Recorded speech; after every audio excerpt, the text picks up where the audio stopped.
धन्यवाद करना चाहता हूं कि आज इस खूबसूरत मूर्ति का हम सब ने मिलकर अनावरण किया। खटाना जी क्या है, बहुत जल्दी घबरा जाते हैं। सही बोल रहा हूं ना मैं? तो मैंने कहा खटाना जी शांति रखो और डरो मत।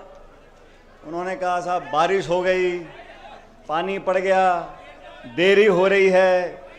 तो मैंने कहा चिंता मत करो। फिर उन्होंने कहा साहब वो बीजेपी वाले कोई यात्रा निकाल रहे हैं, कोई मीटिंग कर रहे हैं, कोई हाथी पे आ रहा है, कोई घोड़े पे आ रहा है। और हकीकत तो यह है कि इस मूर्ति के कार्यक्रम को बहुत समय से उन्होंने मुझसे टाइम मांगा था, लेकिन कुछ परिस्थिति ऐसी रही कि कार्यक्रम नहीं कर पाए। लेकिन फिर वो एक, आप जानते हो पुराने खटाना जी को मैं भी बहुत दिनों से देख रहा हूँ, तो बहुत टेंशन, मन में विचलन, ये हो जाएगा वो हो जाएगा, परिवर्तन यात्रा आ रही है, फलानी पार्टी आ रही है, ये हो रहा है वो हो रहा है। तो मैंने कहा सुनो खटाना जी, 100 सुनार की और 1 लोहार की। मैंने कहा चिंता मत करो, हम सब लोग आएंगे। और ये पुराना बहुत लंबे समय का कार्यक्रम होना था, लेकिन हर चीज का समय होता है। और ये संयोग की बात है कि कल एक जनसभा प्रियंका जी ने करी टोंक में। अब आप जानते हो मैं टोंक जिले से, टोंक का विधायक हूं, लेकिन ये मैं कैसे भूल सकता हूं कि मैं सबसे पहले दौसा का सांसद था।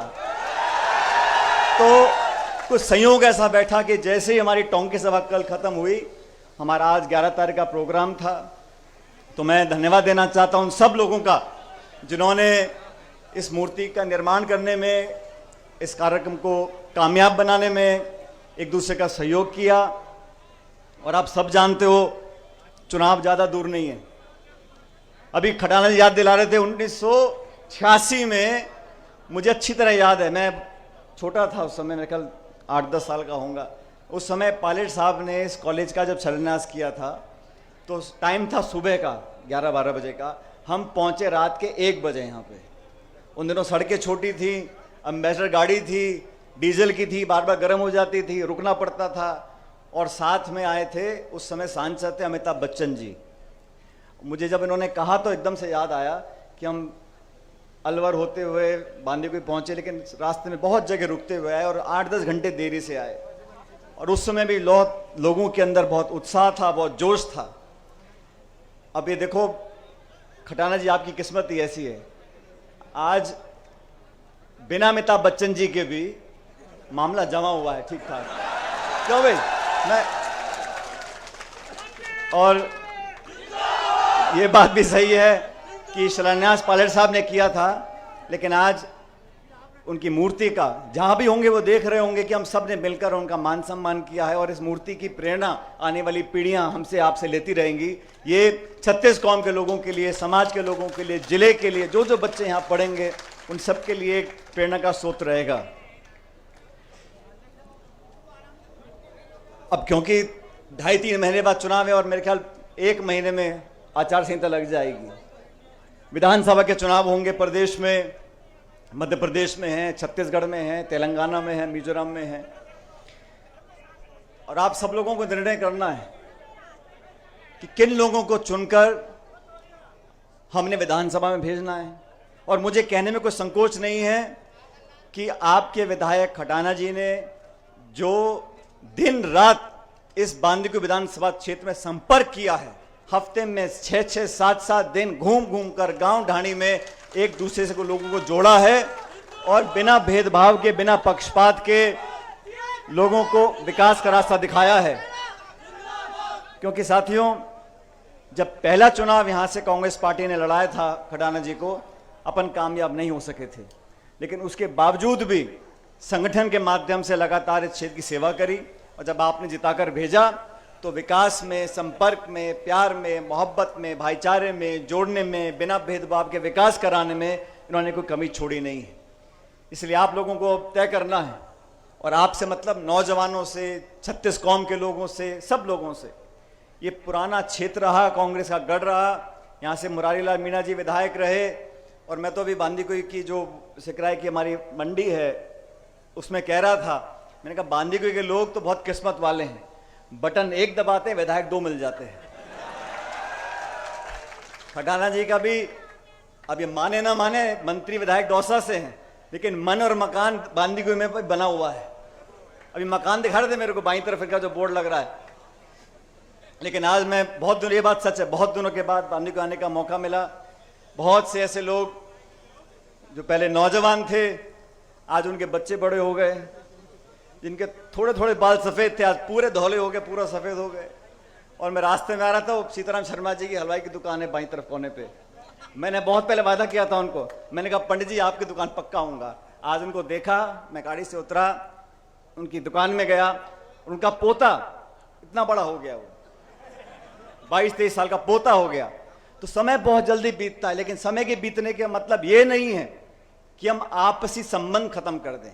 और संबंध साथियों बनाने से बनते हैं, चाहे घर का भी कोई सगा संबंधी हो, चाचा भतीजा माई मासी कोई भी हो, अगर आप संबंध नहीं बनाओगे, और संबंध बनते हैं 2 तरफ से, एक पक्ष जोर लगाता रहे और दूसरा सुने ना, राम राम ना करे, मीठे से बात ना करे, संबंध बनते नहीं। संबंध बनाने के लिए एक दूसरे को समझना, एक दूसरे के दुख दर्द में भागीदार रहना, अपनेपन का एहसास कराना। ताली 2 हाथ से बजती है, संबंध 2 तरफ से बनते हैं। तो समय के साथ साथ जो संबंध गहरे होते जाते हैं वो संबंध सच्चे होते हैं, और समय के साथ साथ जो संबंध कम होते जाते हैं, ये समझ लो कि कमी मेरे में या तुम में हो, अगर संबंध कमजोर हुए हैं तो कमी किसी ना किसी की है।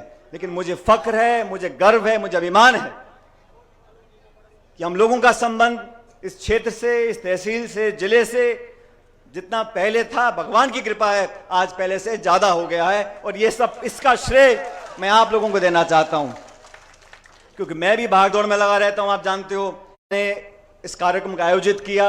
इसका उद्देश्य सिर्फ मूर्ति की स्थापना करना नहीं था, इसका उद्देश्य था कि वो बात, वो सिद्धांत, वो वादे, वो विचार जो स्वर्गीय पायलट साहब ने अपने पब्लिक लाइफ में, सार्वजनिक जीवन में कहे और करे, उसका अनुसरण हम कैसे कर सकते हैं। मुझे अच्छी तरह याद है, बचपन से मैं देखता था पायलट साहब के हर भाषण में बोलते थे कि कृषि को उद्योग का दर्जा मिलना चाहिए, किसान का क्रेडिट कार्ड होना चाहिए। 20 साल बाद अब जाके सरकारों ने उस काम को किया कि किसान क्रेडिट कार्ड मिलना शुरू हो गए।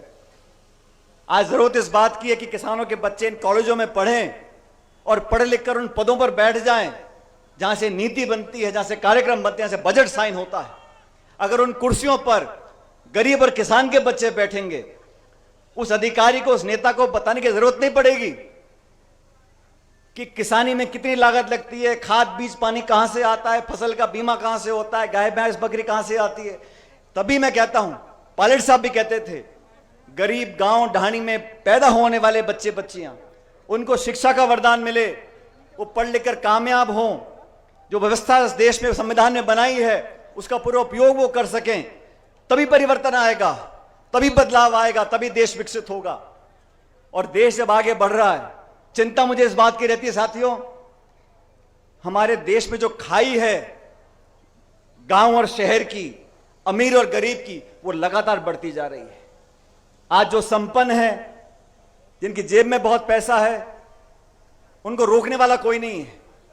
और जो गांव गरीब जैसे हाल में कल था, आज बहुत ज्यादा सुधार हो नहीं सका, क्योंकि उस सोच के लोग बैठे नहीं है दिल्ली की सरकारों में, जिनके मन में पीड़ा हो।